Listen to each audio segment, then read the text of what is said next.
All right, team, so I will go ahead and call the meeting to order and welcome everyone here to our January Education Committee of the Whole. Attendance will be noted. And we will review some committee dates. Our next meeting after this one is February 12th, which is the third Thursday. It'll be ongoing like that. And then with that, we will turn over to the agenda over to Dr. Russell. I think she'll probably tag team. It looks like a couple different folks are featured this evening. So without further ado. Thank you, Ms. White. And I will facilitate conversation this evening and then turn it over to Dr. Nicholson next month. But this evening, for tonight's meeting, we would like to facilitate conversation around a couple of different topics. So we have some different speakers noted. So let's dive right into the agenda. It's a robust agenda. Dr. Moulton will be busy this evening sharing with us an equity update, as well as that gifted services review report that we had conducted under the leadership of MCIU earlier this year. We have some pilot resources we want to request, a proposal to purchase resources we'd like to share with the committee, and then I'll take us back to some of those conversations that we initiated last year and moved through, and share some information about where we are today and what we continue to think about as an administrative team. All right, so Dr. Moulton, I'll turn it over to you. You give me the nod. Okay, thank you. Good evening.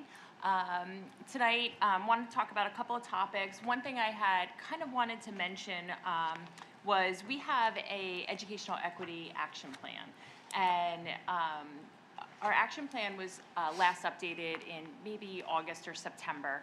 And after some conversations and based on some of the things that I presented in November, talking about the collective equity work that we're doing across the district, we reopened up this educational equity plan and really just added in some of those other topics that we had discussed last November, and included some target years, so just did a bit of an update. And as we continue to work through this, we may continue to keep updating this plan so that we continue to have an updated action as to where we're going in the future. So I just wanted to mention that. Okay. And I'll just add on to that. Thank you for sharing that update. I'll share too. This is driven by Policy 832 that requires we have some sort of educational equity plan so that we stay really focused, we remain focused on providing and affording all students those equitable opportunities. And when we first drafted our plan, it was really rough. So over the past couple of years, and this year under the leadership of Dr. Moulton, we've tried to be a little bit more reader-friendly with it and also very practical about what's happening in the district. So I appreciate you bringing that up. Oh, thank you. Yeah, and the educational equity plan is really driven by our district comprehensive plan. So this just kind of explains how everything is linked together, and we didn't just pull this stuff out, but it's really driven by the work that we had done through the comp plan. Thank you, Dr. Russell. Yep. Some of the topics that I want to talk about tonight. The first one, just basically some recent acts of anti-Semitism, both locally and nationally, that have been going on worldwide, has prompted us to think about what can we do here in our district to be proactive to address anti-Semitism, and then overall improve our ability to address bias and discrimination in all forms. So how can we kind of look at this also as a model as to how we can kind of address this across the board as well? So in doing that, we're looking to do this through a couple different ways. First, looking to build staff capacity to recognize and appropriately respond to anti-Semitic language, symbols, or behavior.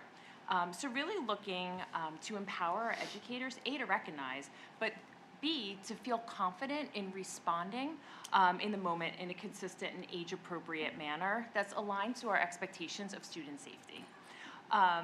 And so this is really about awareness and response. And this can be accomplished through professional learning and guidance for staff. So we really want to, again, focus on that awareness and response in teaching them how to recognize anti-Semitic language, the symbols, the tropes, behaviors when it appears. How do you pick up on that? Making sure that they are picking up on what is going on right now in our society. And then knowing how to interrupt harm. What do you do in your classroom? How do you interrupt this and kind of respond to this both professionally and with student safety in mind? So this also is just one component, this professional learning piece. There's two other important components in order to not make this a standalone practice or standalone initiative. So there's really the bigger picture here of reviewing this within the existing policies and protocols related to bias, bullying, and harassment. So really looking at our current policies and making sure that we're reviewing how are we building staff capacity, how are we providing guidance, as this is an ever-changing world, and ensure that our existing policies are being applied consistently. So I think that's kind of the bigger picture of how we want to look at this as well. So this work is really about strengthening our implementation. And additionally, this should be examined through kind of ensuring alignment within our broader school climate, safety, and equity efforts. Is how we'd like to kind of go about this. So that addressing anti-Semitism isn't just a standalone effort, but it's an ongoing responsibility to maintain safe, inclusive learning environments for all of our students. So our intent really is to ensure that there's a coherence across our initiatives and not just continuing to add additional initiatives, but really making sure that our foundational, when you're looking at the MTSS framework, making sure that our foundational universal level is consistent. So in order to do this, we've begun obviously this started with some conversations. We're early into the conversations, but some steps that we've taken so far is we've begun researching some educational awareness opportunities related to anti-Semitism and how to support staff. And we've begun some external partner outreaches. So far I've met with two organizations. I met with the American Jewish Committee, the AJC out of New York City, and I also met with the Anti-Defamation League, the local Philadelphia branch, and just got some great information, which also helped me frame kind of, some of the thinking behind this as well. And did find that both can provide in-person education training, education awareness training. Is one of the organizations, they both charge for on-person or in-person trainings, but one of the organizations for sure has some online free options as well. They have some materials and support around policy development and policy review. So there was really some excellent information and support that was available. I will say too that these organizations that I reached out to, when I explained to them that we weren't responding to an incident, and that we were looking to be proactive, they were just so incredibly happy that we were looking to be proactive and that there isn't any type of history within our district, but we're looking to just make these moves to better support and safety and equity in our schools. One thing that I did notice, the AJC didn't necessarily, they just seemed a little bit less able to accommodate some of our needs, I think because they were a little bit more further away. There is an additional meeting being scheduled with the with the Jewish Federation of Greater Philadelphia. That's in the works of being scheduled. Also looking to make some connections with some universities as well, Ursinus, and just looking at other organizations in terms of how they're addressing this on their campuses as well, just to get some more ideas, just to kind of take that proactive approach. That's really great. Thank you for the work and the update with that. I don't know if anyone has any questions or anything to add before I do. I just have one question. Dr. Moulton has reached out and we'll be connecting with from Ursinus. But I guess the question that I have when we talk about anti-Semitism or whatever is, where is the threshold between world events and free speech and what is considered to be offensive or, discriminatory or, I'm just looking for an opinion. I don't think anyone has the answer because we haven't even figured it out at Ursinus. But, so within the district when there is actual discourse about, again, world events and things that are happening that affect folks' lives, like where do we Are you asking what the district's stance is? Is that Not what you're only the asking? district stances, but what is the approach to, again, people having the ability to express their humanity and not be called anti-Semitic or anything.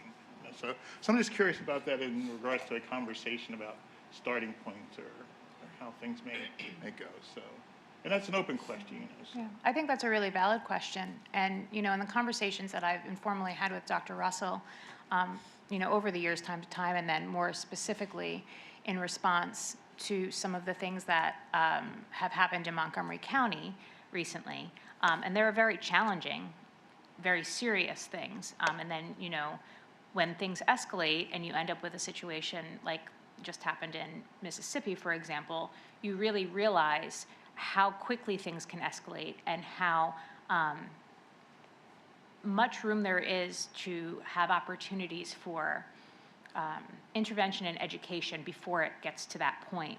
And so one of the things, as a Jewish family, you know, as my family is a Jewish family, anti-Semitism, although it is one factor of bias that people hold, I think that the bigger picture of it is the education around how impactful words are and how harmful words can be, whether or not you are, you know, quote unquote kidding or just joking around, you know, especially things like immigration issues, that type of thing. Black and brown individual instances where just in passing conversation, there is hurtful language or bias used that really resonates in a very negative way and really takes away from a feeling of belonging and safety in an environment for very many of our students, I believe.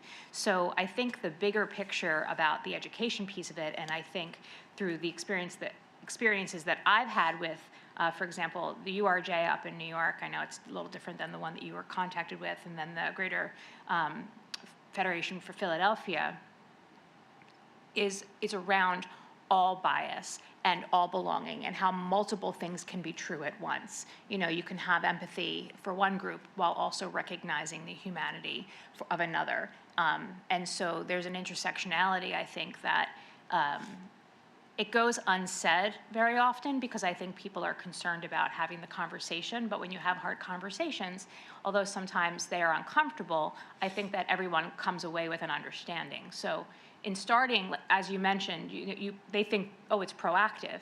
But Montgomery County, in terms of Pennsylvania, probably has the largest population of Jewish residents in any other county. You know, maybe Bucks would be second.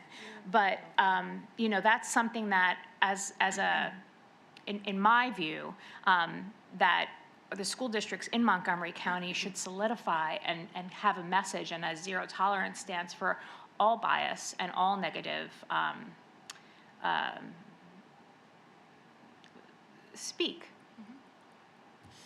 You know, I don't know, and I know, Dr. Russell, that you talked to the superintendents in Montgomery County, and obviously these are challenging times for everybody to deal with, but until you don't want to be reactive in the instance that we're witnessing in some of our other district neighbors.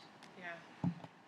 So that aspect of it was extremely helpful, to have some conversations with individuals who are experiencing some very challenging situations right now, and to shift our position to be more proactive than reactive. So Dr. Moulton has reached out to some individuals, and I've actually reached out to a few individuals, and am working to create a faith-based leadership group that I could meet with in the coming weeks or months and just engage in some open conversation. What should we be thinking about? What should we be aware of? What insights can you offer? And I'm going to invite her to come along with me, or Dr. Nicholson, so that we can start to build some relationships with individuals that represent our community that way. But the conversations and the outreach to some of the individuals who represent the Jewish community have been extremely positive, and they're welcoming. They want to help us. They want to educate us. They want to better inform us. So I'm looking forward to it. To go back to Mr. McKinney's question, we do have policy on student expression. And a couple of key points that I think about when students cross a line is Are they being threatening? Are they being vulgar with their language? Or are they inciting violence? These things are unacceptable. The threshold is high. It's hard to violate someone's First Amendment speech rights. We know that through some different experiences. But we do have policy language that can guide our administrators when students do push on that boundary, that threshold. But it's not necessarily easy to bring somebody back. Now, in a school setting, we're a little bit more structured. Out there in the community, it might be a little bit different and easier.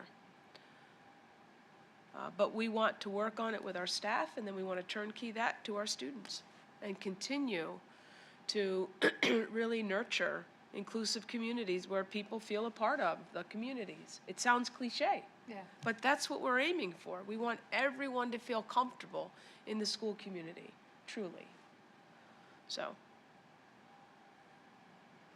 we will keep you posted on how it goes. So I'm really glad that we're having this conversation. I 100% agree with everything that you said, Mrs. White. I'm delighted to hear the groups that you're reaching out to. So I think there's the recognizing stereotypes, there's recognizing all bias, but I think the other component is helping people build their empathy muscle so that they can recognize and see each individual's humanity. And so I feel like that's something that's part of our social emotional learning curriculum, and I'm just curious, I haven't taken a deep dive into that, but I would just want to think about, how do we just not have this be like a one-off or something that is like a one-day assembly, but how is it actually integrated into our curriculum? And I don't know if it already has been woven in that way to recognize stereotypes, recognize bias, recognize harm, build empathy, but that's just where I hope we're going. And Ms. White, I've always been appreciative of the conversations that we've had, in your candor, and your vulnerability, and and it always reminds me that like whenever we have these tough conversations, like in these conversations about dialogue in any form, I truly believe that we have to start off with people coming to the table unarmed.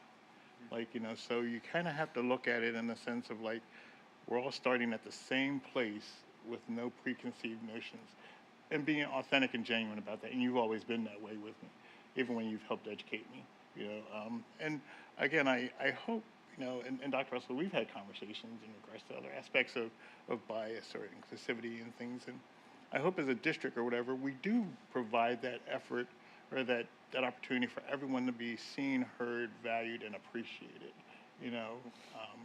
and again, I that's what I strive for, but it will take work. And, and Dr. Moulton, thank you for the work that you're doing here, so Dr. Russell, so again, thank everybody for having this conversation. So it's going to be a hard one and a long one, but I appreciate folks willing to have this conversation, so thank you.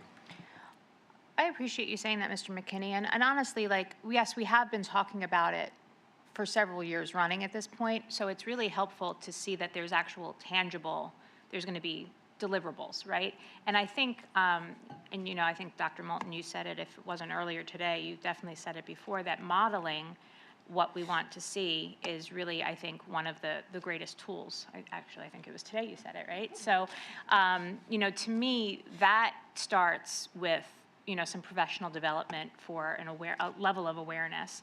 Not just, again, it's not just about anti-Semitism. It's all about, again, how language affects other people, and if there are current events happening and you're making jokes about current events.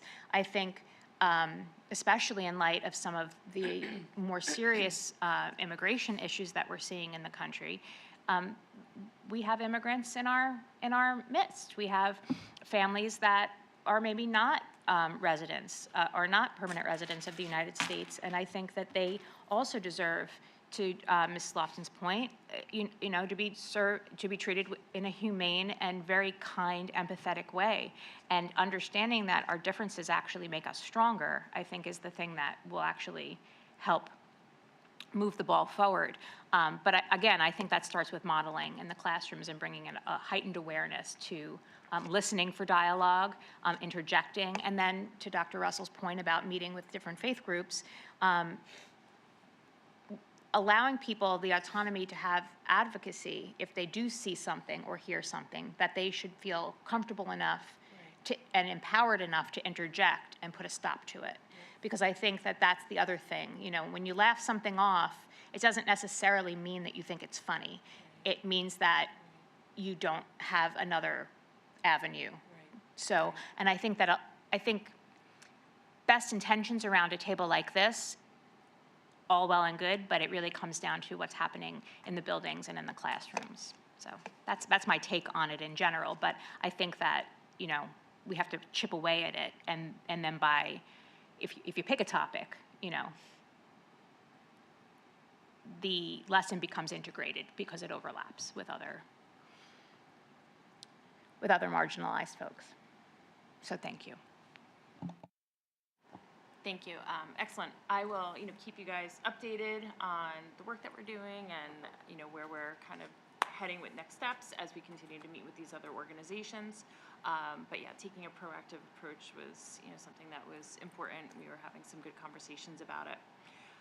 Since I have a captive audience, I do want to just put a plug in for Monday. We are hosting our Martin Luther King Day of Service event. And just since we're on this topic, and this event, we've been running it for 10 years. This year, we have 4 staff members that are running it, and we have 10 really dedicated committee members. And we have met tirelessly since August planning the event. I had no idea how much went into this, but a lot does. And the committee really worked very hard. But as of today at 5 o'clock, we have approximately 140 elementary students that are participating. And we have 64 high school students that are functioning as volunteers. And the students will be running through various stations, 9 different stations where they would be doing different acts of community service at those stations. And each station lasts approximately 10 minutes. And we've partnered with numerous organizations for donations. We've got some really great responses. We partner with Kurtz Brothers, Walmart, Collegeville Bakery, Wegmans, Ironbridge Charity Group, and they've all been very, very generous with us. I did hear today that there might even be a representative from the Montgomery County Commissioner's Office that might be in attendance, which is kind of exciting for us. So we're really looking forward to it. Just a plug out there. So we have 2 hour-and-a-half sessions. The first one is 10 o'clock to 11:30, and then 12 to 1:30. If anybody has children that they would like to register for it, please come out. Okay, that was my shameless plug. What time is the second session? The second session is 12 to 1:30. Thank you. 12 to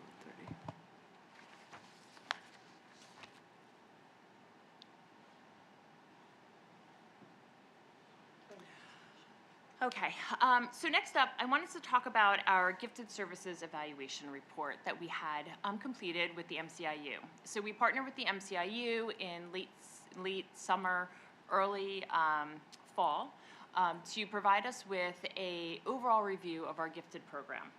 And this was a quite comprehensive review. They collected data from all sorts of permanent product data regarding gifted IEPs, our gifted written reports, our screening process, our referral process, all of our paperwork and our back work that we do for evaluating students. They looked at our website. They looked at all of our parental communications. They then reached out to stakeholders, and they met with parents of they surveyed parents of gifted students, and also offered an interview if they requested. They interviewed staff, which is gifted teachers from elementary, middle, and high. They interviewed all of the school psychologists. They interviewed the principals. They sent surveys to all of the teaching staff across the district. So it was a lot of data and a lot of information that they had to comb through, and provided us with this really informative report. which came up with some really good action items for us. So I just kind of briefly want to go through a little bit of it with you. So basically the summary, PVSD serves approximately 4,700 students, and 7.7% of them have been identified as gifted. Just to put this in context for you, we are higher than the state average of 4.4% of the state of Pennsylvania is identified as gifted. However, we are right where our peers are in the district at approximately between 7 and 8%. So we're commensurate with our peers, very consistent. We have a very strong elementary gifted foundation, but there were definitely improvement opportunities at the secondary level, and this isn't unique. I saw this in my previous district that I worked in as well. So there's definitely some recommendations around improving the secondary level. The leadership is committed to continuous improvement, as evidenced by even wanting to commit to this process, to look to how we can continue to strengthen ourselves. There's strengths and areas for enhancement that were identified. And again, this is the overarching goal of aligning our practices with equity, and also PA Chapter 16, which is our gifted regulation. So how are we going to align both of those? Okay. Areas of strength that they identified, really dedicated elementary gifted specialists and strong collaboration among teachers at the elementary level. There's multiple service delivery models, so there's pull-out and push-in service models that were available. High-quality enrichment programming and strong parental satisfaction at the elementary level. Our elementary parents were very pleased with our gifted programming. Systematic identification process with a multi-criteria approach. So, the way that we're identifying students looks at all aspects of giftedness, not just an IQ score. And students at the high school have access to advanced high school coursework levels. In terms of opportunities for growth, so looking to assess our equity barriers in identification came up as one of our opportunities for growth. And one of the areas that they really spoke to was consideration of our multilingual learners and students, and how we are conducting our universal screening on these students. So we conduct universal screenings at second grade, but we use a verbal measure. And so should we be looking at some nonverbal measures for some of these students, again, to increase that access and that equity? And also looking at students who are potentially twice exceptional. What that means is a student that has been identified as having special education needs can also be a student who is gifted. And characteristics of giftedness can look different in students that have some special education needs. And also characteristics of giftedness can look different in different populations. So really kind of looking to expand what are those characteristics so we don't accidentally miss students that we could be capturing. So it was really kind of a growth opportunity in that area. Also looking at kids that have ADHD. And executive functioning difficulties.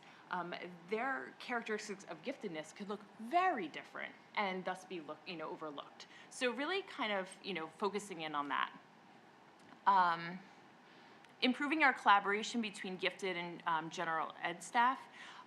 So really looking to make sure that gifted education and gifted support doesn't just happen in the gifted classroom. So how are we going to expand that outside of just that gifted classroom? Strengthening our GIEP compliance and address some quality issues. There were some issues in our GIEPs that were pulled. They didn't pull all of them, they pulled a sampling. Just the way our goals were listed, there's a better way to be doing that, so there's some things that we could be tightening up. And also discussion about resource insufficiency. So really looking, do we have a K-12 gifted curriculum? We don't. And consider whether or not a written K-12 gifted curriculum is something that we should be considering, something that has unit plans and assessments and different resources. So something that we should consider. Strengthening our curriculum design at the middle school program to increase the rigor and reduce redundancy. So again, looking for that, that curriculum, that gifted curriculum, and using a curriculum that has more rigor to it, and making sure that we're not repeating projects and assessments. So there was some talk about that there was some repetition. So really making sure that there isn't that redundancy. And then strengthening coherence and instructional focus within the high school program. And that really means, are there other ways that we could consider addressing the needs of gifted students outside of a gifted English class? Like, how else can we be addressing these needs, is one of the areas that they had pointed out.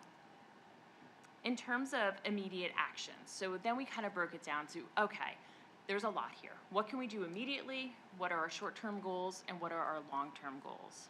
So in terms of immediate actions, which is now until the end of the school year, we can do some things. We can make some change. We don't want to just sit on it because we, have this in January. So what we were talking about doing is conducting GIEP reviews for grades 6 to 12. So like I said, they collected a sampling of our GIEPs, but let's pull some more reviews. They had identified some, issues with the way we were formatting some things, and really looking to see, is this indeed a problem? How big of a problem is it? And what do we have to do to remedy it? Just to kind of get an idea of what's going on. Consider strengthening our high school gifted coordination. So, perhaps through some sort of assignment, like consideration of like assigning some sort of gifted instructional leadership role in some way, because there's a lot of gifted teachers and there's a lot of general ed teachers, and how can we kind of strengthen that gifted coordination? And, could there be like some sort of leadership, position or portion of a position that helps to strengthen that? Looking to correct our GIEP formatting, which we kind of talked about, and then launching parent communication improvements. There's nothing on our website about gifted education or how to request a gifted eval or anything like that. So I think that's something that's one of my personal goals in this role before I'm done with it, is to make sure that we have something on our website discussing our gifted programming and what you would need to do in order to even request a gifted evaluation, or what this is. I don't want parents to have to say magic words. So just really empowering parents. So immediately, these are things that I think we can take on and be successful with. In terms of short-term actions, which I'm going to say, like for next year, that would be more of a short-term action. Investigate other high school programs and curriculum. So, it was identified that we're kind of right in we're in good company of our neighboring school districts in terms of our percentage of students who are identified as gifted. So really looking at some other high schools and what types of models and curriculum are they using and are they having success with, and can we be learning from our local peers in terms of a different way to do things. And similarly, in the middle school, very similar. Like, can we continue to look at what are the middle school curriculum options, and are there different service options available at the middle school that we could consider other than the pull-out program? So the middle school really focuses on pull-out. And is there a way to really kind of push in some services and make gifted more expansive? Enhance our identification system with equity-focused pathways. I really see that as really professional development for teachers on recognizing gifted characteristics of different populations, and students, like I said, that are twice exceptional, and different groups of students. Like, what is a range of gifted characteristics other than your typical gifted characteristic that we think of? And create collaboration structures and consultation models, and that's really focused around to support differentiation. It didn't seem as if there was as much differentiation going on as there could be. So how can we differentiate in other classes other than like the gifted English class or what have you? And really enhancing that collaboration between teachers and staff in order to kind of support the differentiation.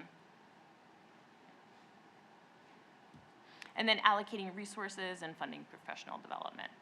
So how are we going to do that? We need time and we need some money. So just kind of figuring out how we're going to move forward with that.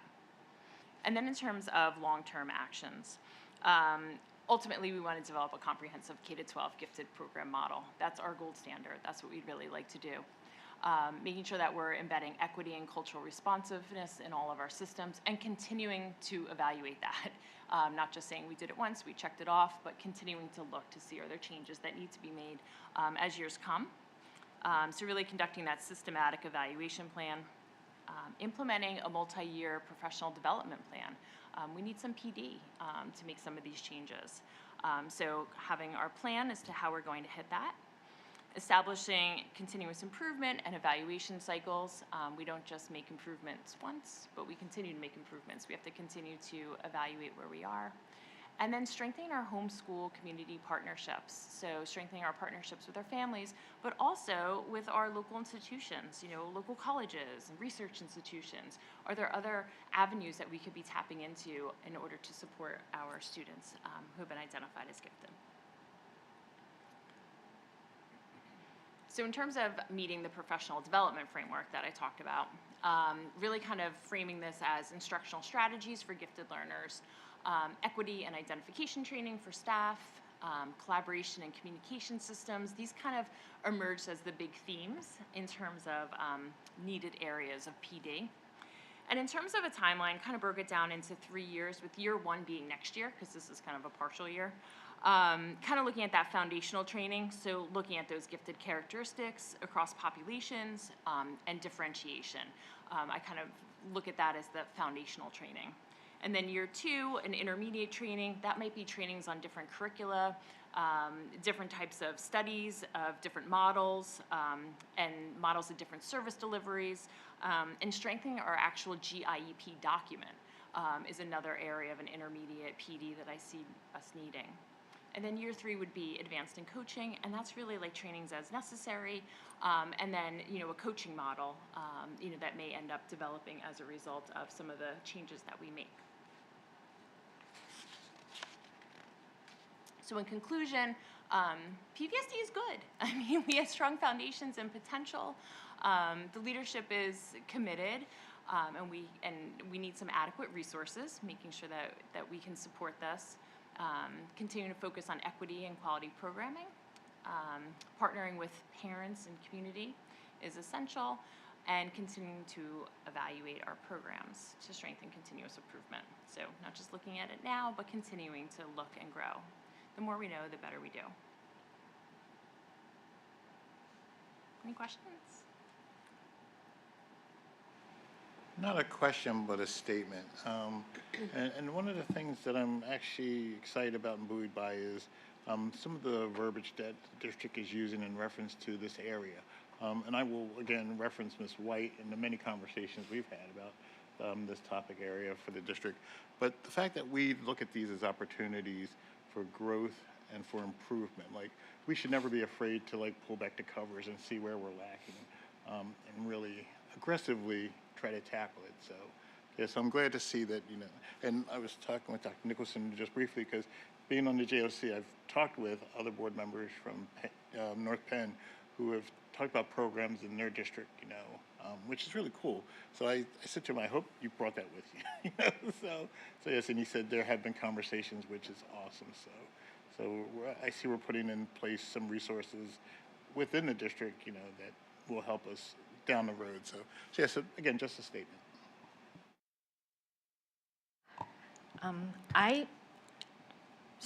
Starting out, I take every single chance that I ever have to sing the praises of my child's gifted teacher. So she knows who she is, but she's one of the best humans that I've ever met. She's just such an amazing person. So every single chance I ever get to say that, I do. I really, really appreciate the acknowledgement and consideration of twice exceptional, atypical, gifted children, because I think that that's been a piece that's missed for a long time, and it's a gap that'll really help the children for the rest of their lives.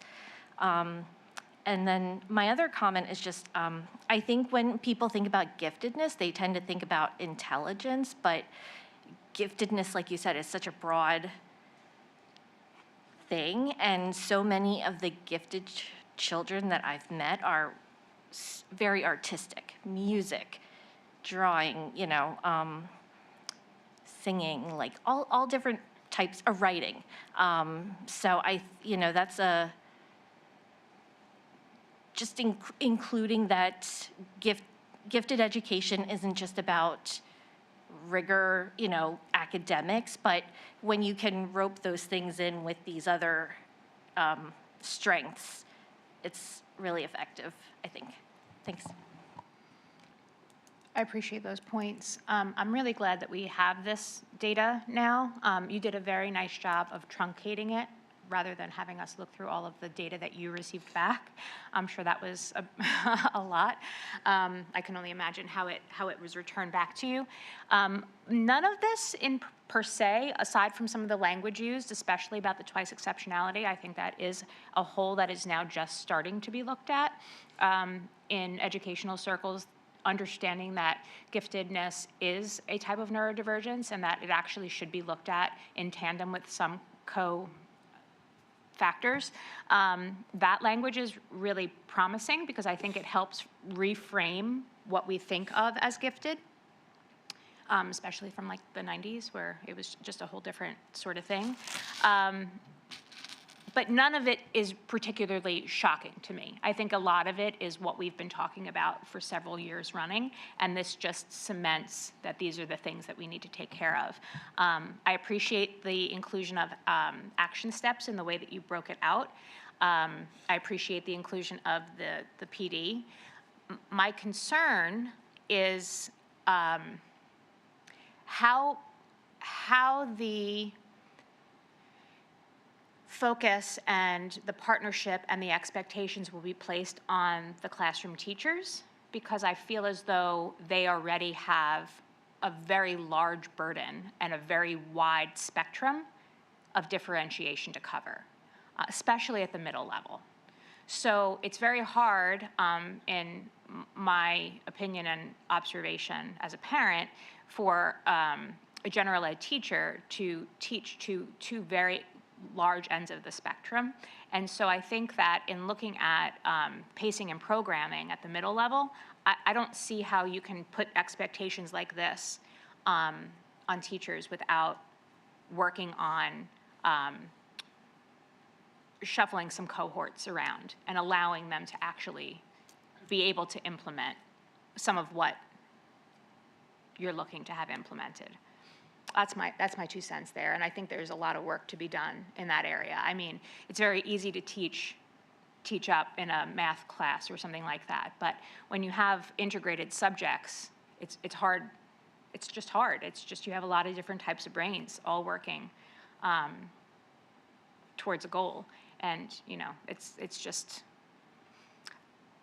I don't want the findings of this to be an additional burden, which is really a bad thing to have to say, but I do acknowledge that. You can't just say, well, look for gifted children in your classrooms and help identify when there isn't structural supports. Yeah, no, I agree with what you're saying. It is hard to be a teacher. I've never been a teacher, I can imagine, but to teach from all spectrums has to be so incredibly difficult. But again, it is part of our, MTSS process, and how do we differentiate our instruction and our learning. And while the teacher might be the content area master of social studies or history, the gifted teacher knows how to expand instruction. And, in a meaningful way. What we want to do is avoid giving extra assignments. Like, well, here's just extra work for you to do. We want it to really be meaningful. There's also now some great AI tools that we can tap into to allow for how do we extend beyond what's going on within the classroom. So yes, it is incredibly difficult. I mean, I've seen teachers' eyes when we talk about you need to differentiate for that student and you need to do it differently.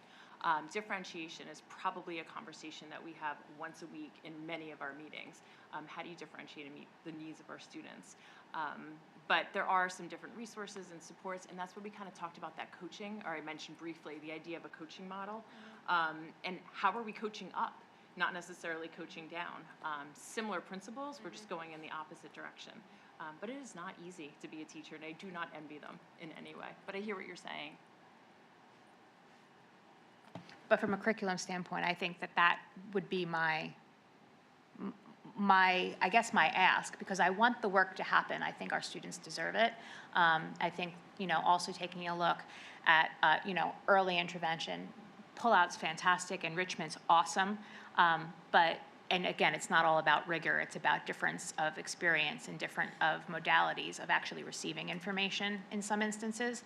And so I think the younger you can develop habits for advocacy, for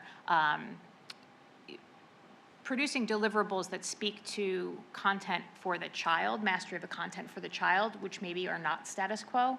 I think that that's all very helpful and helps build a whole child. And those are the leaders of tomorrow, right? Like, you look at people that are out in the world doing wonderful things, and these are the kids that are able to really flourish if given the right opportunity, and it's not just about like a forced compliance or something like that. So I just would be these are very broad next steps, but yet it's a framework. I guess I'll just be very interested to see kind of actual tangible items that we're able to put in place that will make a difference. Absolutely. I think it's a point well made, and to Dr. Moulton's point, this is not about just giving the classroom teacher more work and asking them to give more, more rigorous, busy work to gifted students. It's really about service delivery. It's really about looking at the curriculum and how we can think outside the box a little bit to make sure we are extending in a meaningful way for students that need that extension, and in not just math and English, but to Ms. Brady's point, in all areas of their giftedness.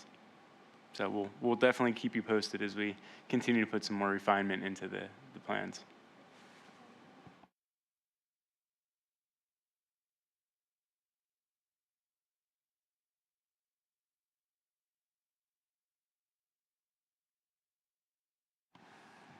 All right. Hello, everyone. So if you don't know, our middle school team has been writing curriculum for science to align with the new STEEL standards.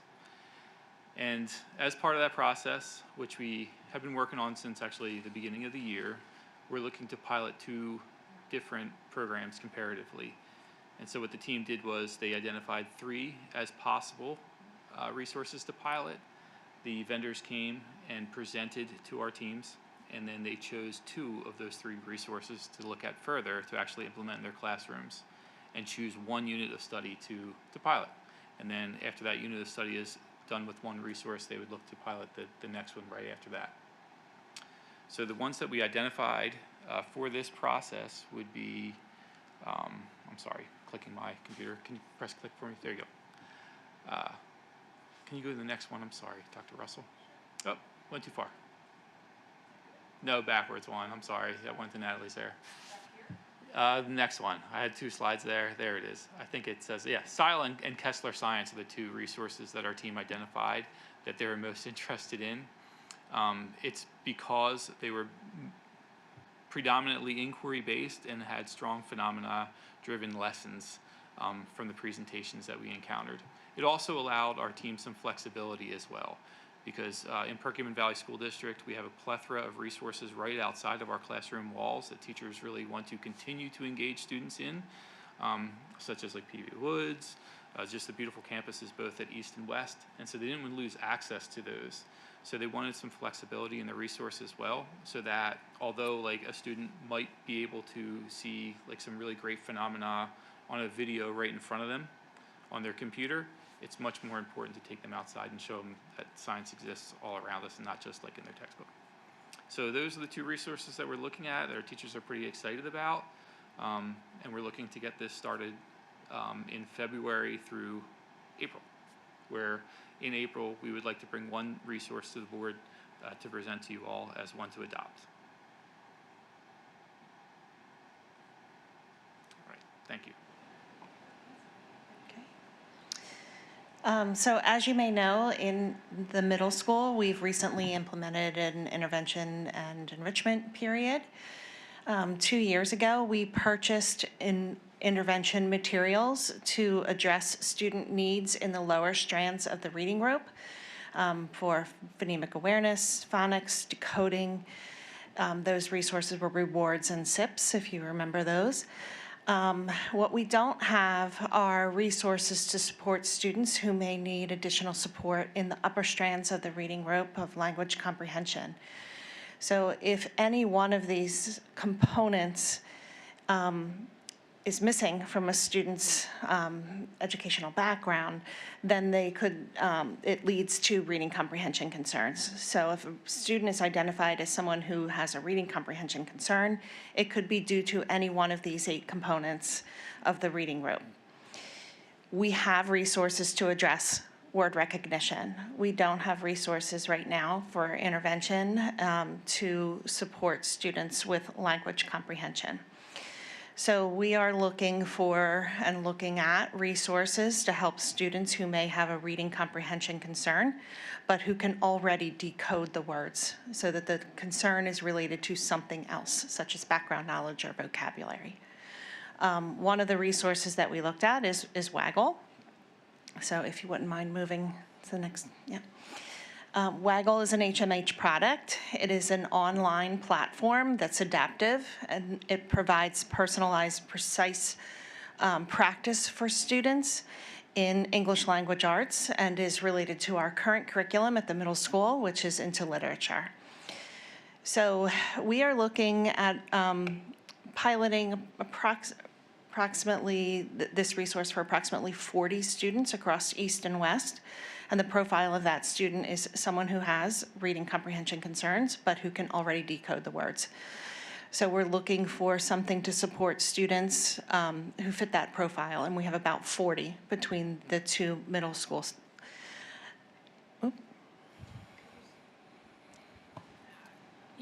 I just want to be clear, you're proposing this as a pilot for the Correct. second semester? Yes. Okay, I might add that to the slide just to be more Okay. explicit. Yeah. And then the idea would be you would gather the data, you would get feedback from teachers, and then consider proposing it as a recommended resource moving forward. That's correct. Okay. So for the pilot, there's no financial cost to the district. But if we do choose to purchase this resource moving forward, it would be $20 per student. So if we're looking at, for 40 students on a given year, that would be approximately $800 to have this supplemental resource.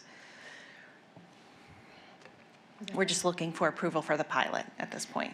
Okay, I only question that I have is, so is this book a consumable?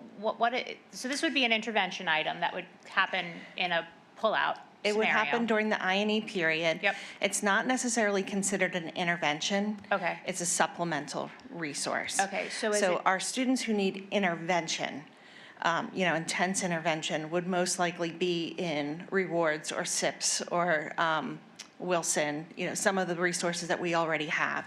This is for the student who's beyond that, but is still not a strong comprehender.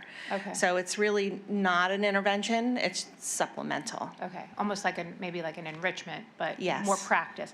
Are they formatted as short stories? Like, what does the item look like in I'm here? sorry, the picture is the current resource that we have for middle school English into literature. That's a picture of the textbook. Waggle is an online platform that is okay. aligned to into literature. Oh, okay, So students okay. go on and they take an assessment that helps, Level them. them on an adaptive pathway. And is it in the form of short stories and then some questions at the end? Or is it like game focused? What's the platform like? It's not game focused. It's there are lessons, like videos that students can watch, and then questions that they can answer.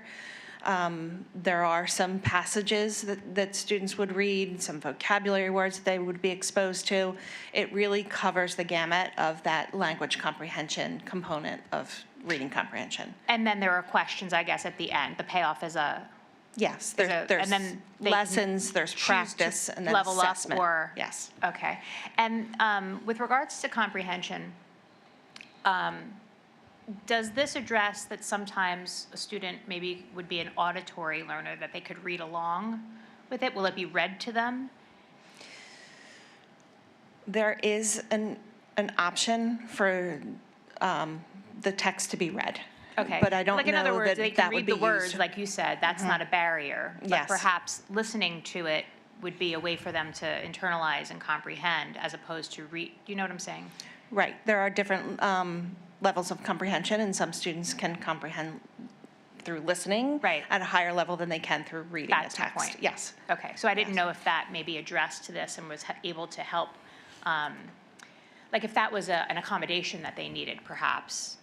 Like, they can understand, but it needs to be read to them, that type of thing. Yeah, and a student with that profile that you're describing really has a need in the word recognition then. Say it one more time. The student that has the profile that you're describing would really have a need in word recognition. Word recognition. They have a okay. higher listening comprehension because they can't decode the words, but they know the Okay. vocabulary, they have the background knowledge. Okay. So they don't have those language comprehension needs, they have the Okay. decoding needs. Okay, understood. Okay, I just was curious as to, I think because the book is there, it just made me think that it was, yeah. it's okay. That makes sense that you said it that way. It's okay. Okay. All right. And I think you've said this or whatever in regards to the assessment of how a student would be identified for this instrument. And personalized and precise, like, can you just say that again? Because I didn't catch it, so. So you want me to describe more who the student would be, that would be accessing this? So we have multiple means of assessment. We use the STAR and Linkit benchmark. We use the STAR assessment as well. Any student who's flagged through those assessments as needing support is then given further diagnostic assessment. And in those diagnostic assessments, we can analyze the 8 components of the reading rope.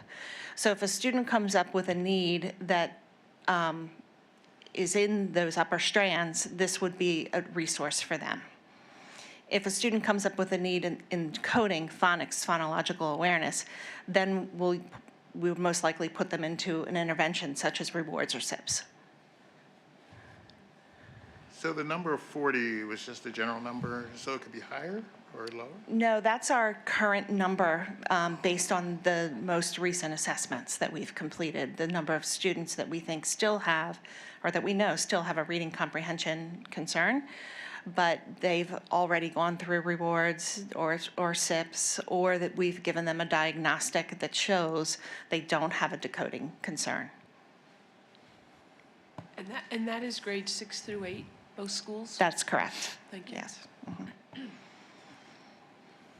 Does anyone on committee have any issue with moving the pilot forward? I appreciate the reading rope, by the way. I think that you made it a little science-y, so it makes people really want to pay attention to it. Absolutely.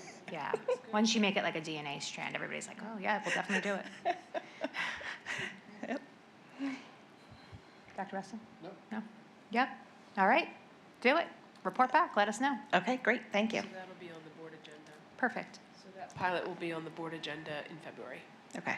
Oh, Or do you want to February? roll it out in February, and we can put it on the agenda for the end of the month if she wants to start it in February? It's up, I don't know what the We time. could do that if the committee, is that Is what that you're what you're hoping looking for? I would- January 26th? that would be great. Awesome. Okay. Yes, okay, thank you.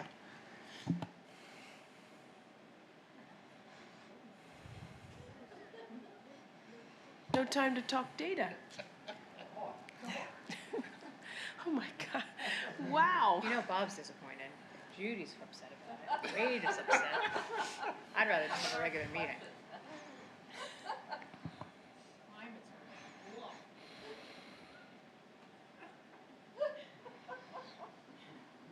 Could I go back to Dr. Handerhan, please?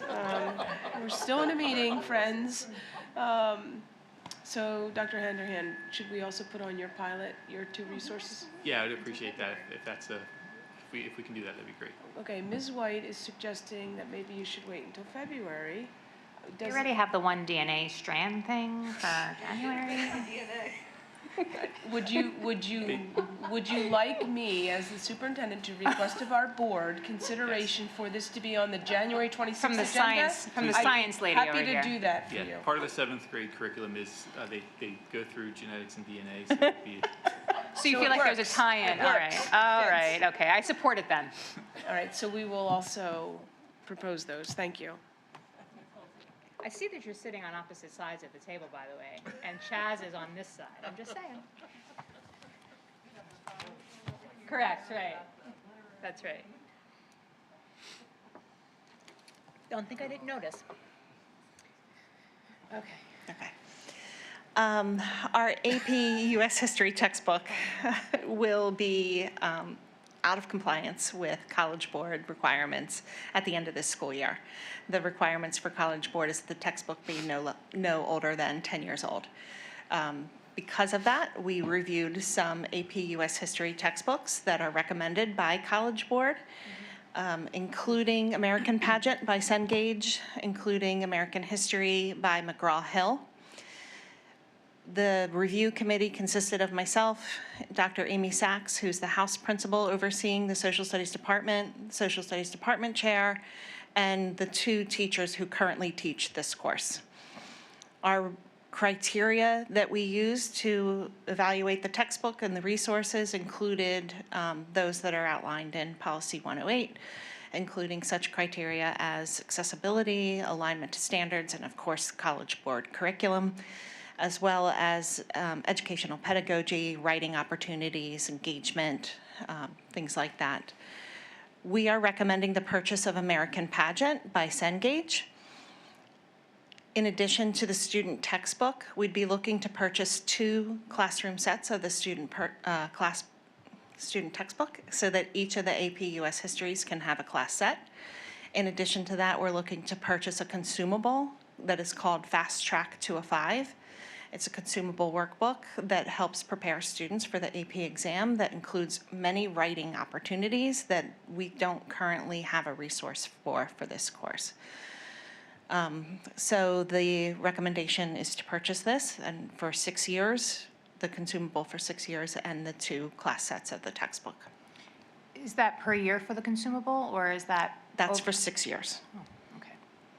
That's 2 classroom sets of the textbook, as well as consumables for 6 years with our current projected student enrollment of the courses. And this will be for 26, 27? Yes. Mrs. Ranko, I'm sorry. Go ahead, I was just going to ask if there are any questions. I just wanted to clarify, is there online access for the students as well in this cost, in this price? There is online access for the teacher and the student. Yeah, I apologize, that's not listed. Yes, The actual book appears The actual digitally, book. and they have access. Great. That's Thank you. correct. Thank Yeah. you. Does anyone have questions or issue with? Okay, okay. And that can wait till February if you want. Okay. thank you. Thank you.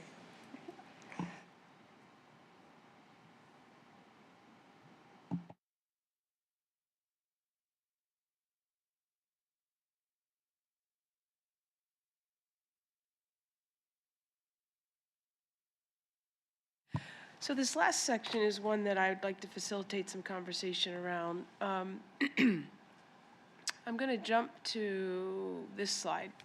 So let's take a step back into our 24-25 conversations about facility usage. And I'm going to make a connection to some of those conversations and our enrollment, staffing requests, and facility usage. So if you think back to last year, we came to the board in about January or so with a challenge really in our elementary schools primarily, where despite the fact that enrollments are declining, we are running out of space for some of the classrooms and and space that we would like to use to support, in the cases that we talked to you about, our specialized or our special needs students. So our district-wide classes that serve our special needs students are increasing in need. With those classes comes resources that also consume space in our elementary schools. So what we talked about last year was in Skipback we have 3 district-wide classes. At South we have 3 district-wide classes. In Evergreen we have 2. We also increased our kindergarten classes last year. We have 4 kindergarten classes in each of our buildings now. And they are all full day.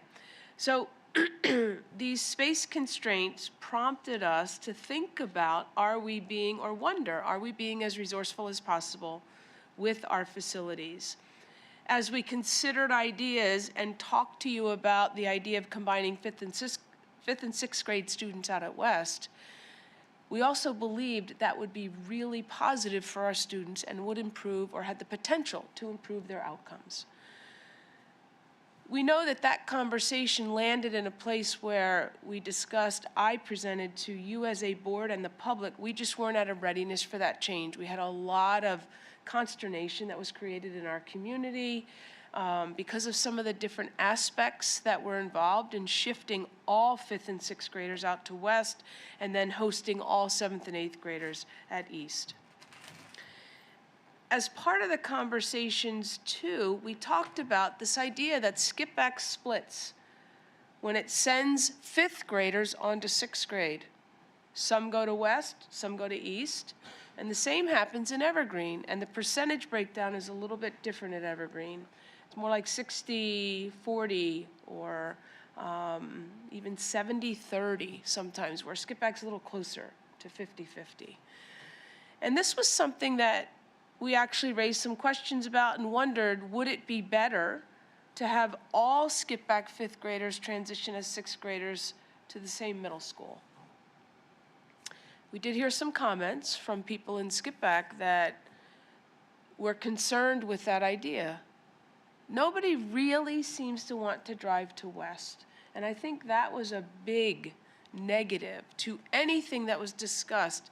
So even if we felt strongly from an educational perspective it would pay off and be better for students, we really struggled with some of the logistics that came with these recommendations and these ideas. And even if we were to propose that to you and consider doing it, it doesn't solve the problem of space constraints in our elementary schools.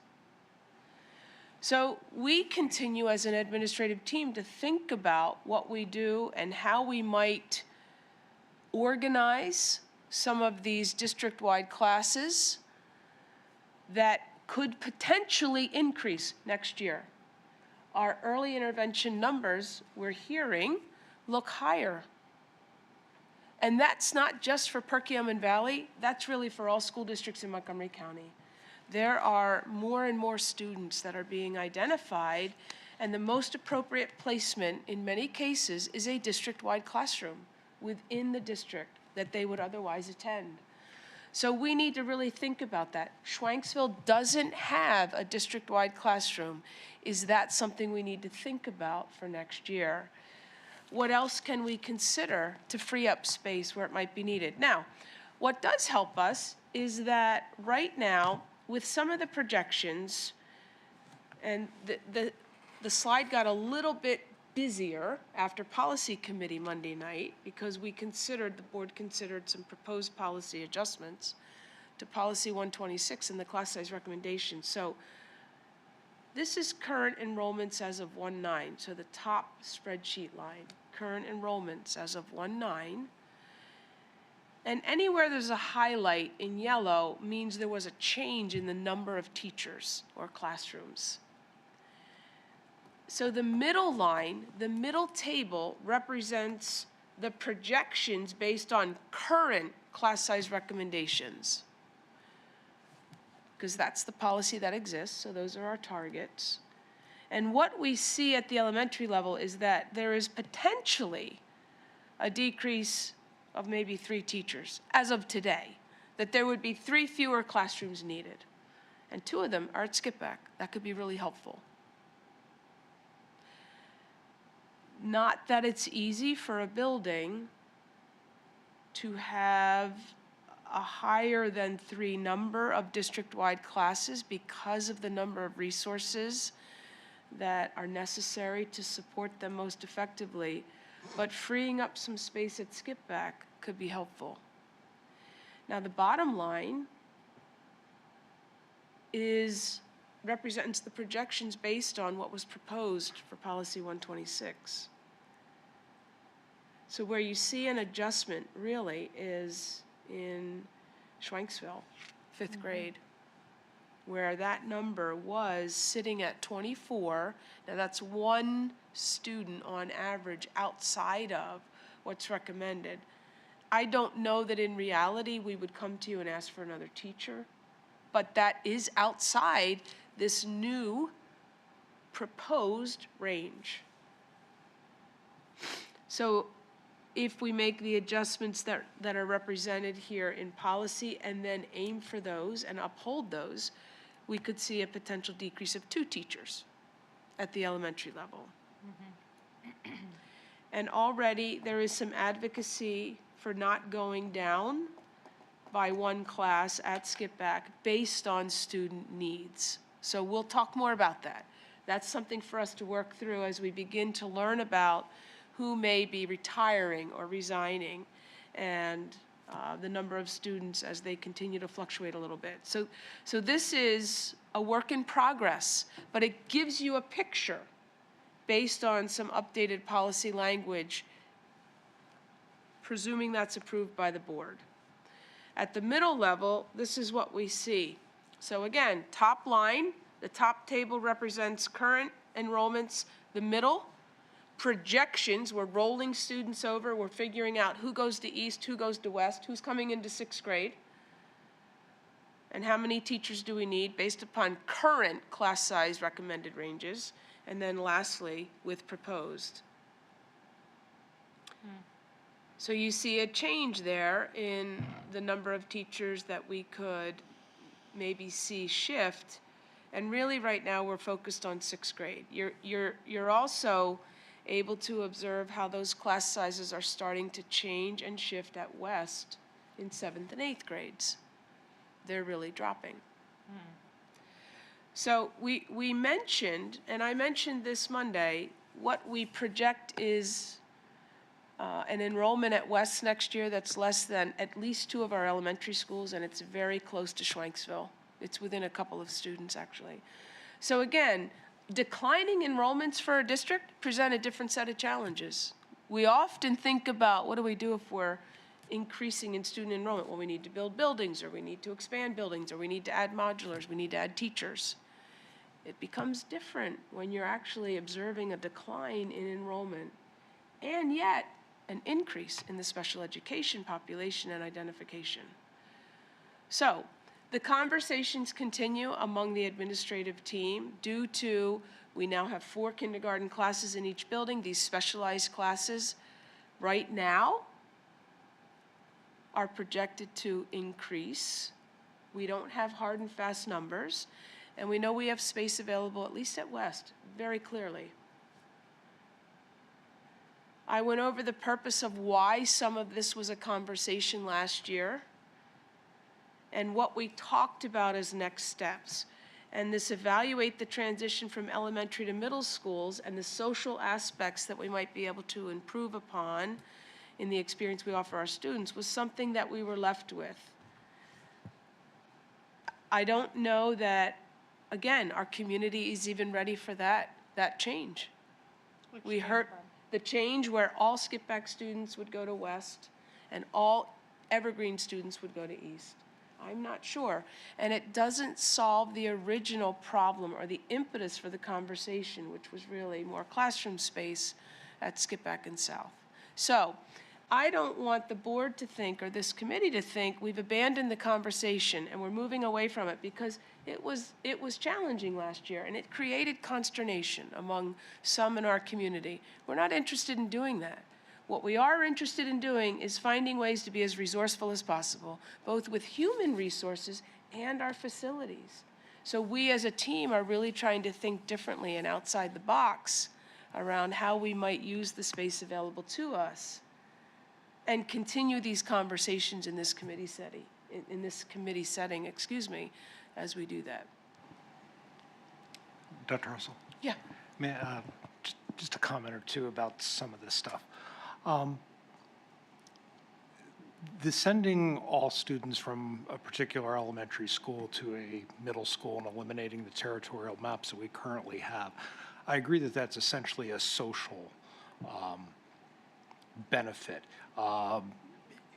The way that I primarily hear about it is, especially from Evergreen, because it's such a small portion of students from Evergreen that have to go to West. And so I think they feel that more, because Skip Back gets closer to 50-50, I believe.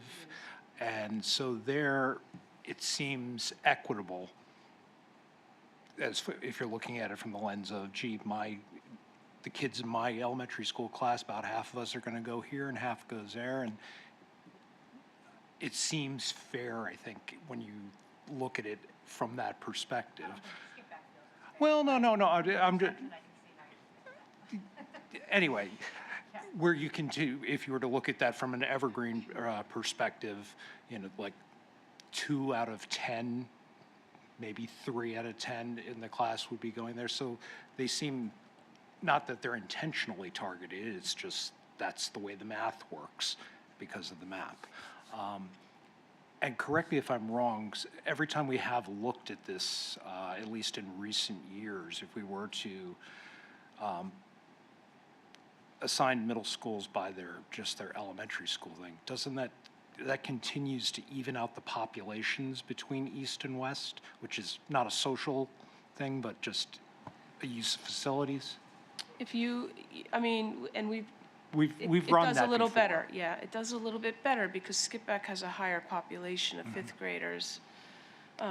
If you look at the table here, if you add Evergreen at 81 fifth graders, and we have South at 69, so 150-ish Yeah. students, versus we have Schwenksville at 71 and Skipback at 108, so about 180 roughly. Yeah. So you're going to send more students to West. So you're right, it would help with the enrollment and being a bit more resourceful. Balancing the Yes. usage of Yes. the buildings. Yes, it Yes. would come a little Which does not, closer. and granted, addresses nothing about the usage at the elementary school level, because Right. this is all the students as they're leaving. But part of the conversation that we had last year, and one of the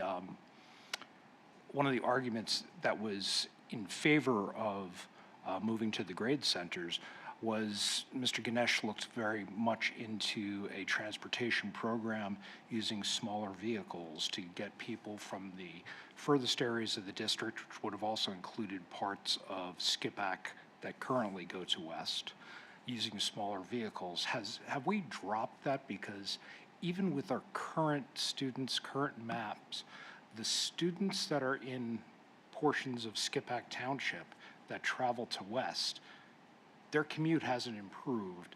And unless we were to take this good idea that was there and perhaps implement that regardless of what we're doing with the middle schools and who attends them, that would be very helpful to a good portion of this district.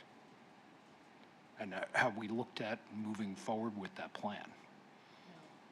Not since May, no. We've talked about it a little bit, and there is some concern on the part of our elementary principals that it would, again, create some of that consternation. I mean, so we haven't taken the dive in as Well, deeply as looking that at. wouldn't affect the elementary schools, though. That would be no change in the maps or anything, but changing some of the transportation for the students that are traveling. Oh, already that traveling are to it. I'm already sorry, I traveling, misunderstood Because you. the Yeah. distance they're traveling is not changing. No. There's still Skipback students at the extreme north and east of it are Right. still traveling the length of the district to West. They're at the furthest or most southern point in the district, Yeah, traveling to West, correct, right? correct, from like So you Biltmore mean- Estates. Yes, correct. So you mean the students, you're referring to the students who currently are assigned to go to Currently there, West? that Yeah. currently have the transportation problem that was so eloquently Yeah, mm-hmm, given last year during these debates, and Yeah. a potential solution was given.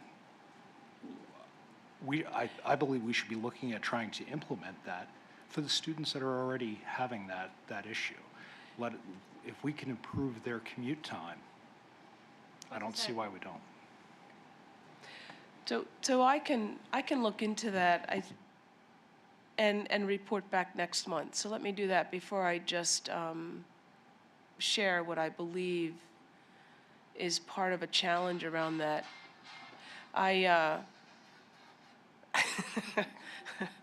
Sorry. Yeah. I appreciate the question. Let me follow up, and I'll bring that back next month. Yeah, thank you. Okay, sure. I'm clear on what I'm asking then? You are, yeah.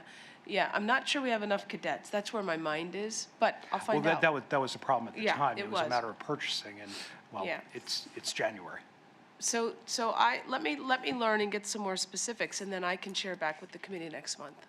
Yeah, I do understand. Thank you. I guess the only thing I would add to your point, Mr. Liggett, although it was recognized as a hardship and there were solutions proposed as to how to address the hardship, I just want to put context around the conversation.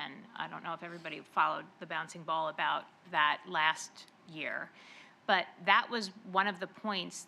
The parents in Skip Back that are already going to West are not the ones that were complaining about going to West. So they didn't take issue with their commute time. They were providing their rationale that they were able to do it, and so then therefore the other furthermost points should also bear some of the burden. That was the conversation as I Without interpreted judging it. who said what and who is burdened and who isn't, it was presented as a solution to a problem. And The commute time to allow lower correct. commute times for all students. Correct, and Mm-hmm. regardless of whether they're complaining about it or they're Doesn't mean it's okay not a with pain it. point. Exactly. Understood. And that's not something that we can't take that action just- to alleviate. For sure, for sure. So I think following up on it is good, but with regard to the facilities usage, this is a separate, It's that's a totally lane. separate, and Totally separate entity. I acknowledge that in Okay. the beginning of my statement. This Okay. only has to do with the middle schools at this Right. point. And to tell you the truth, that solution was also proposed for the students that are in, say, Collegeville that would have went to That's West correct. with the That grade was where the center. conversation, right. Obviously, this busing solution Could be implemented it could immediately be. to help alleviate and it- some of that. And mostly for the students that are at West, because the students that are currently in South and Collegeville and Trapp will still be going to East under all Regardless. current plans, correct. And we could look at it if a smaller bus program for that section of the district would be beneficial, but I think either way, we owe it to the residents of Skip-Pack that have to make this commute.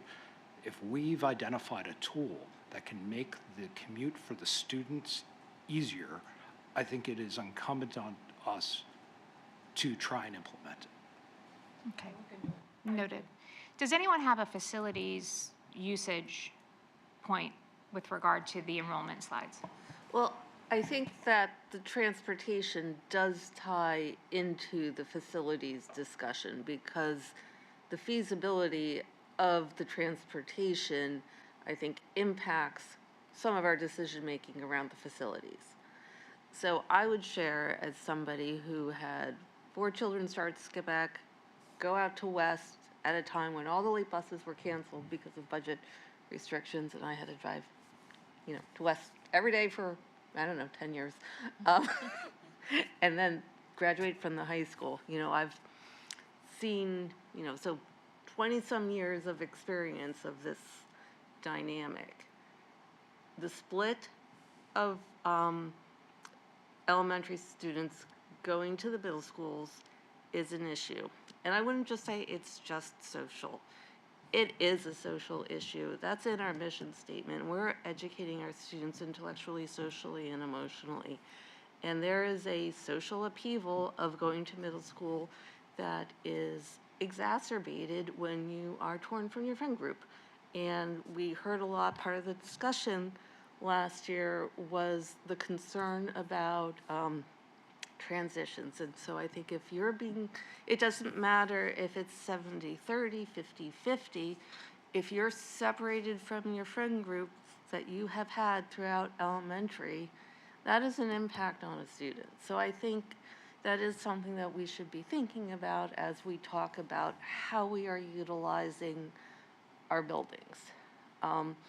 Now, as somebody who lives in the northeast corner of Skip Back, during the discussion last year, several times throughout the day, I pulled up, my GPS. How long does it take me to get to East right now? How long does it take me to get to West right now? It was almost invariably a minute or two difference. Sometimes I could get to West faster than I can get to East because of the traffic that is in this section of the district. So I'd love to have a fantastic middle school across the street from me. Like, if I lived in Cranberry and could walk to the middle school, I would be really frustrated driving out to West in 5 o'clock traffic. But from where I live in the district, I'm going to spend 20 minutes in traffic at least either way. So I don't think it's an equity. I think it's unfair to say it's equitable for everybody to have to drive to West, because it's a very different shift in burden for some people than it is for others. Now, that said, this conversation does not seem to be going away. So I think some discussion about sending boundaries could be appropriate moving forward. And, you know, I don't think we're going to solve all that right here, but I think perhaps we should have like a facilities committee that is specifically looking at how we are best utilizing our resources. Because the other conversation that I heard from people last year was it seemed the perception was that a solution was proposed to people and they weren't engaged in exploring what the potential solutions were. And that was part of the frustration that I heard from people.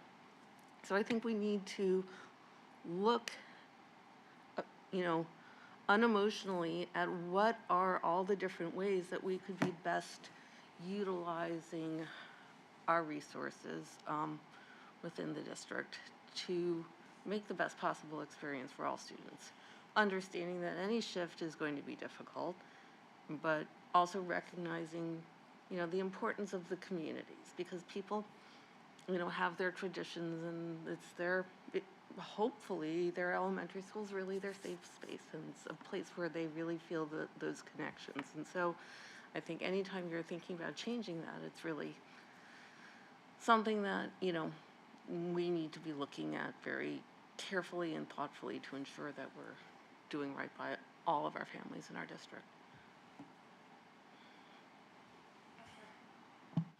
Yeah, I think the problem that's at the root of all this gets lost in these discussions of transitions and busing logistics and things like that. And that is, it looks like we're running out of space in the elementary schools, and we're trying to deal with it before it becomes, we're trying to propose solutions proactively rather than waiting until it becomes a crisis and then figuring out how to fix it at that point.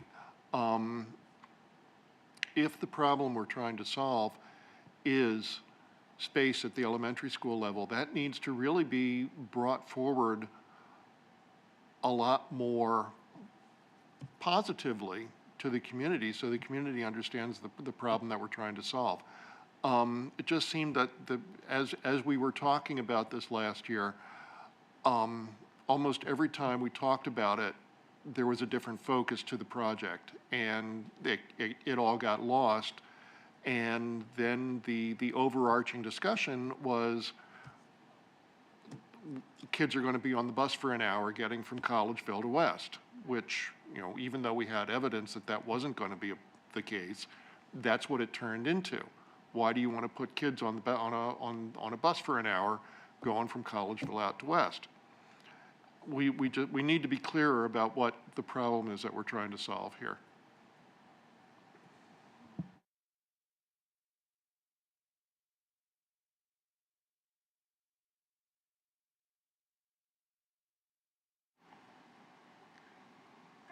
So if I may, so, you know, having had the experience at Skip-Back, I remember when my kids were there were either 6 or 7 classrooms per grade level.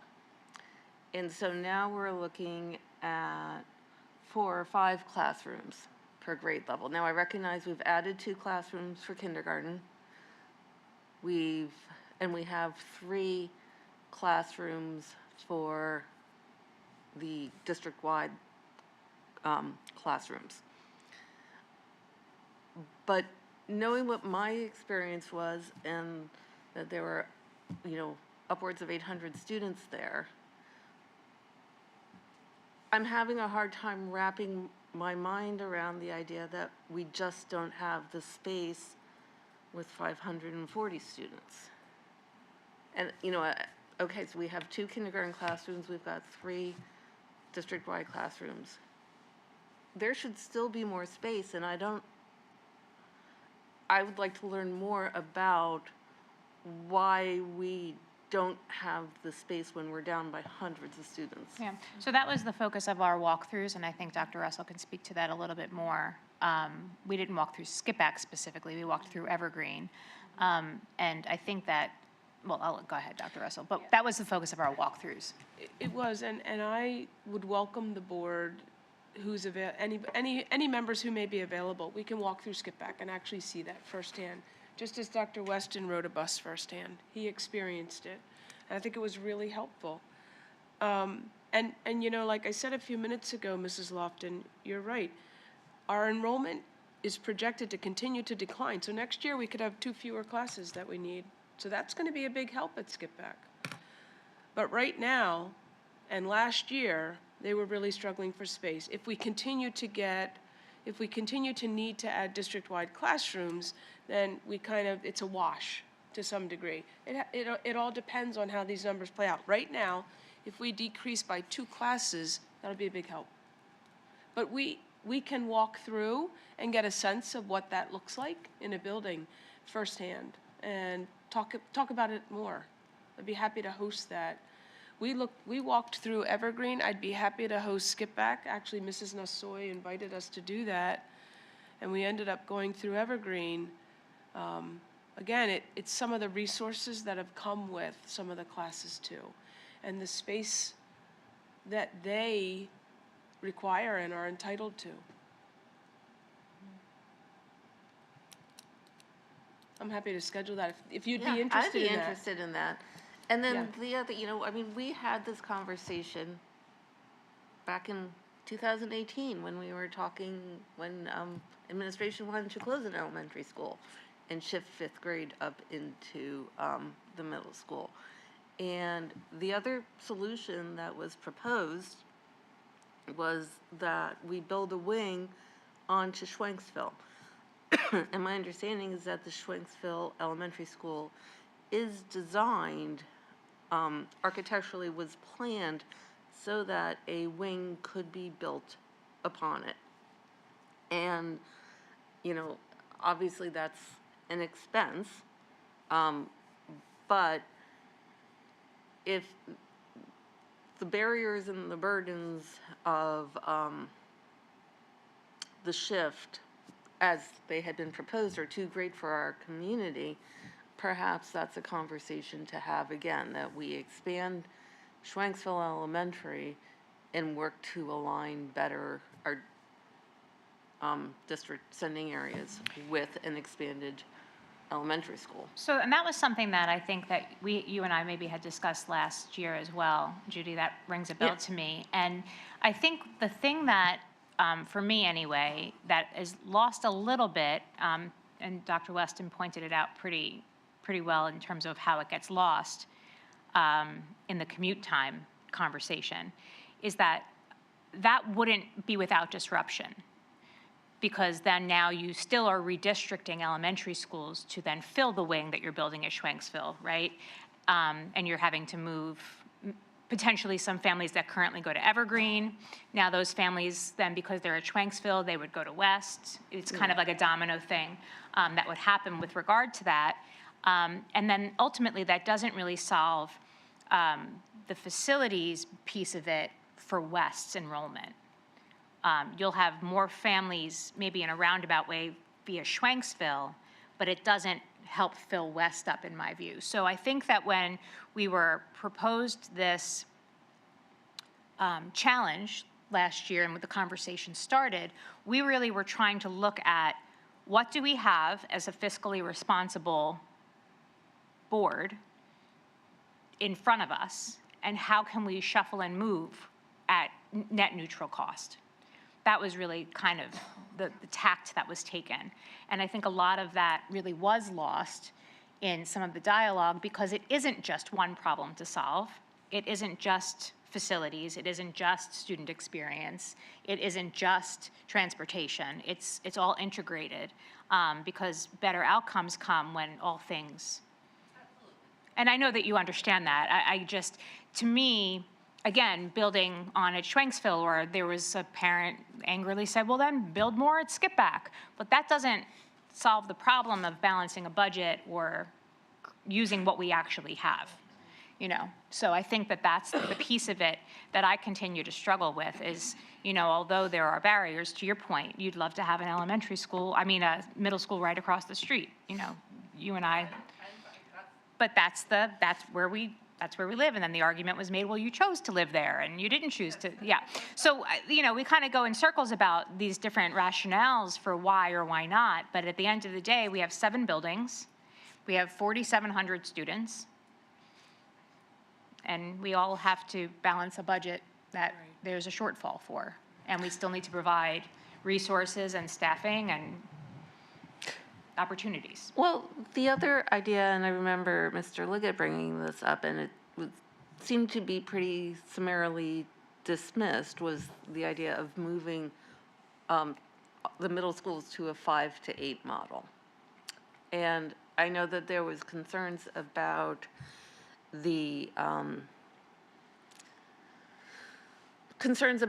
what 5th graders would become exposed to in a 5 through 8 model. And so, you know, I'm just curious whether that is something that could be reconsidered, if that is, you know, and when I started digging and doing research last year, some of what I read about, and I remember Ms. Bridie really did a really deep dive and had stacks of articles of all the research that she did to this, so I'm curious what her take on it is too. But some of what I found said that the best outcomes come from K to 8. And so, you know, and that's not what our buildings are designed for, but, you know, we're thinking out of the box and we're trying to come up with solutions.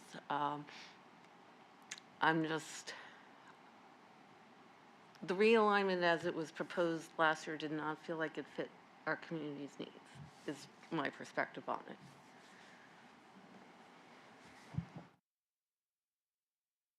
I really appreciate the idea of creating a facilities ad hoc committee.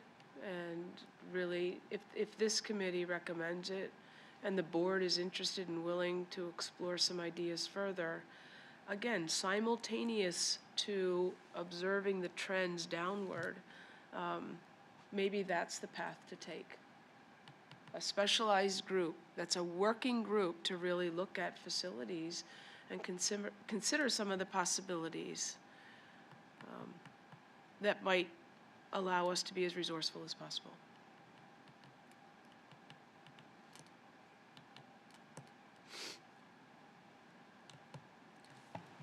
Is the committee in favor of creation of that?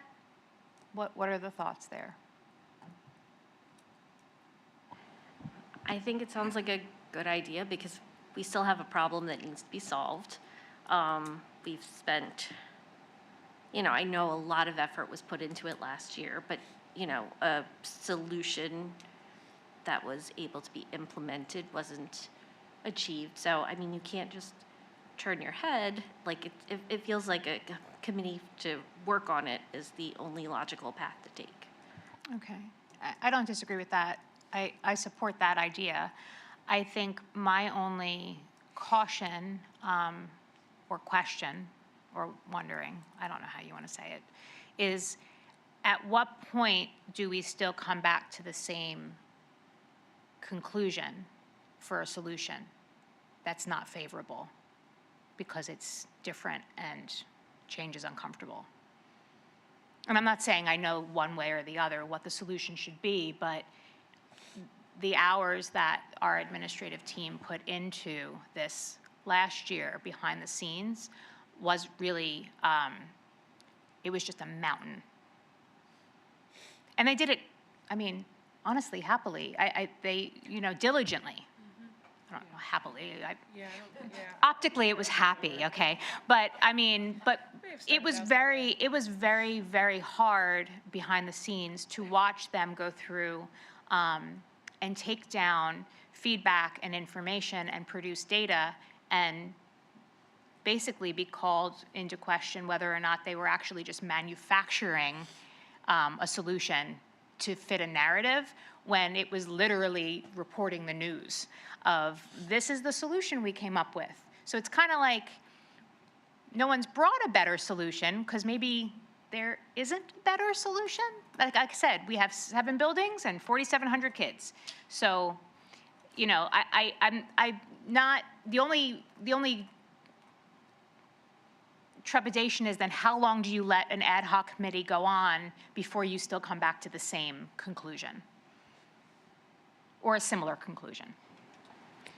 Well, I think that process of how you arrive at conclusions is really important. And I think that part, and I mentioned this already, but I think part of the challenge from the community is that they felt that they were not brought into the process. And so I think if we have a facilities committee meeting or a facilities committee, it has to be something that's open to the community. When we talked about South, and again, we invested millions of dollars to renovate South, only after large discussions with hundreds of people coming out took place.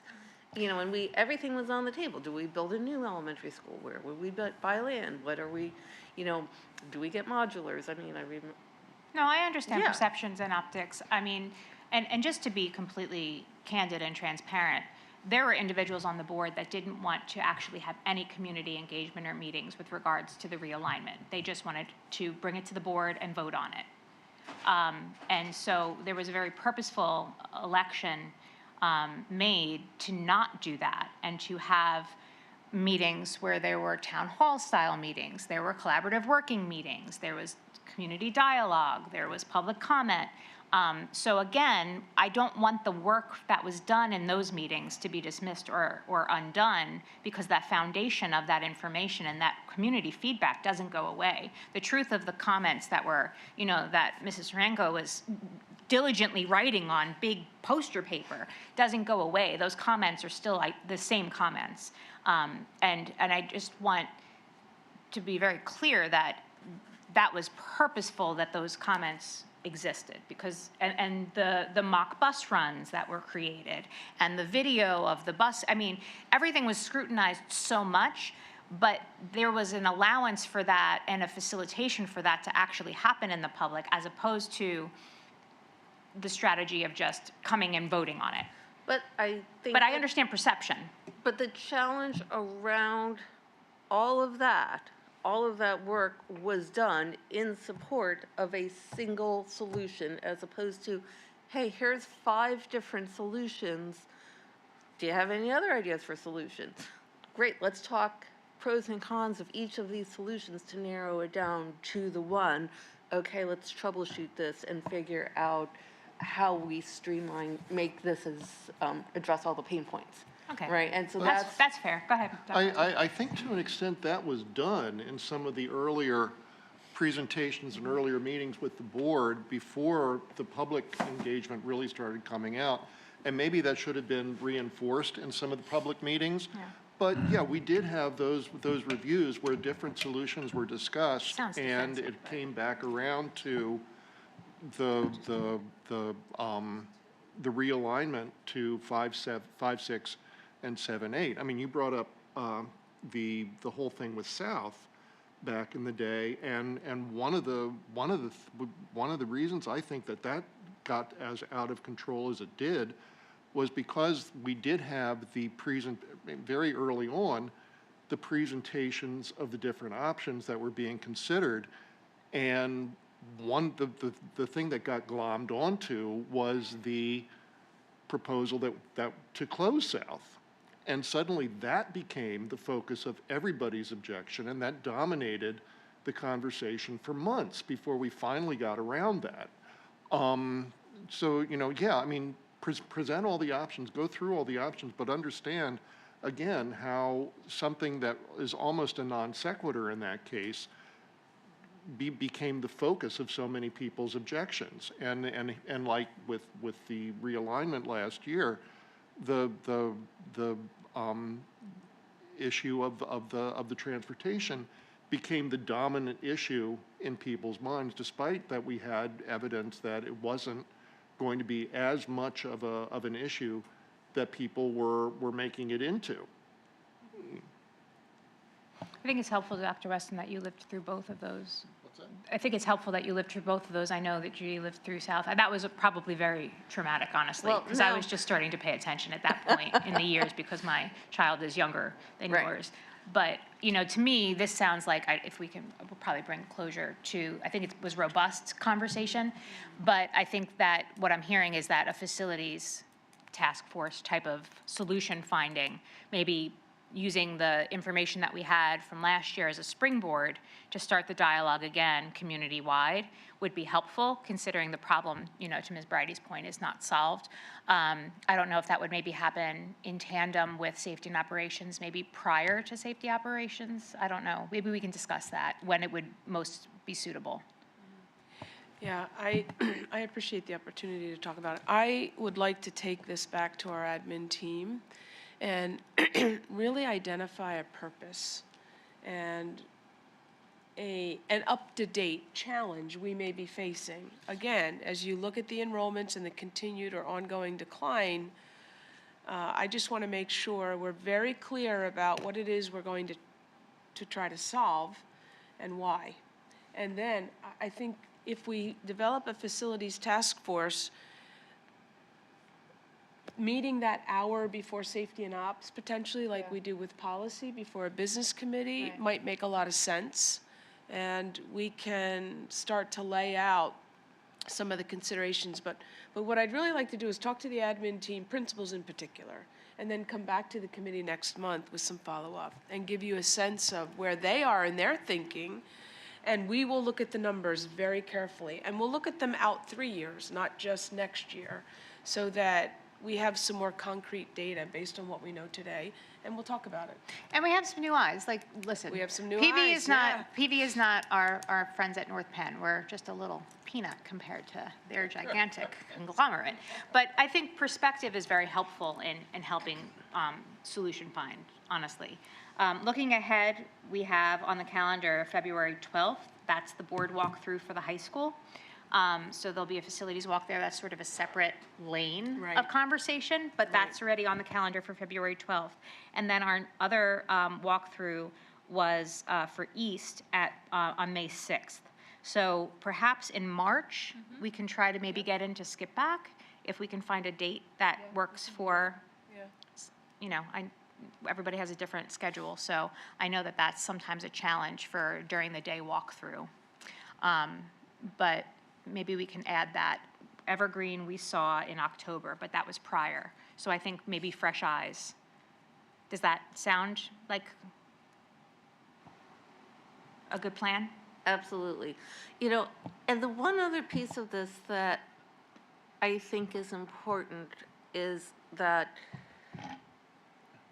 in an ideal world, we would be building our buildings around what do we think is the best format for student learning and development.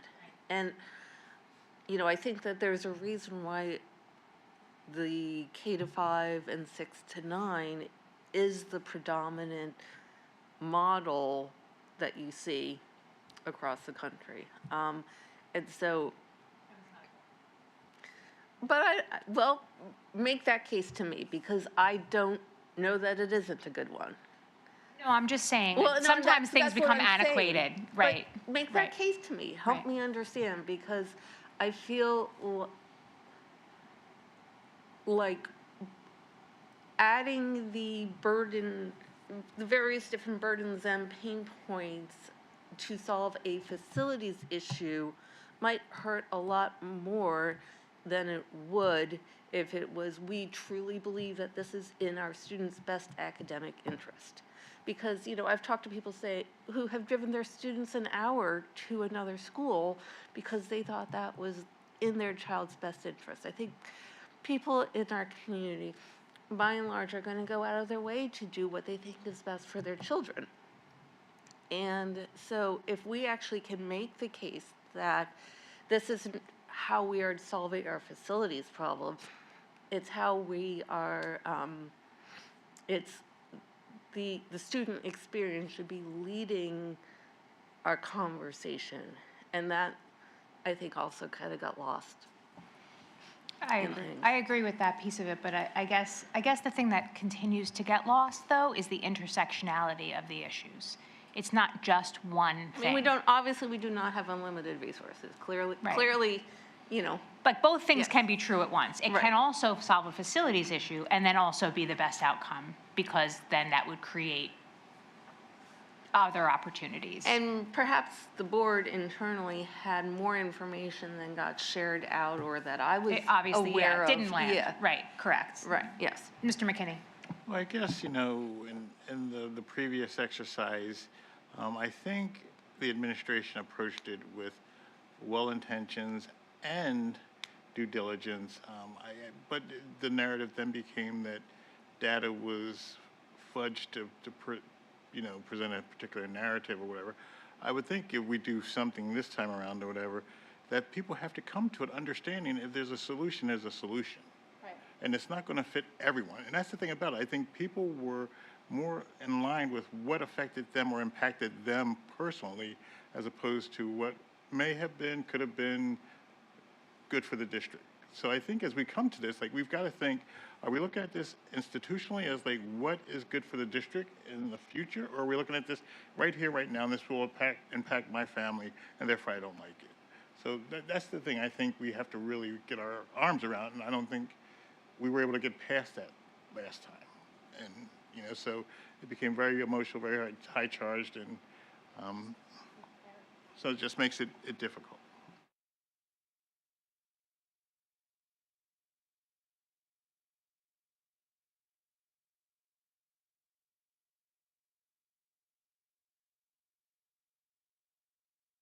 Actually, I think this should be something that the new assistant superintendent tackles.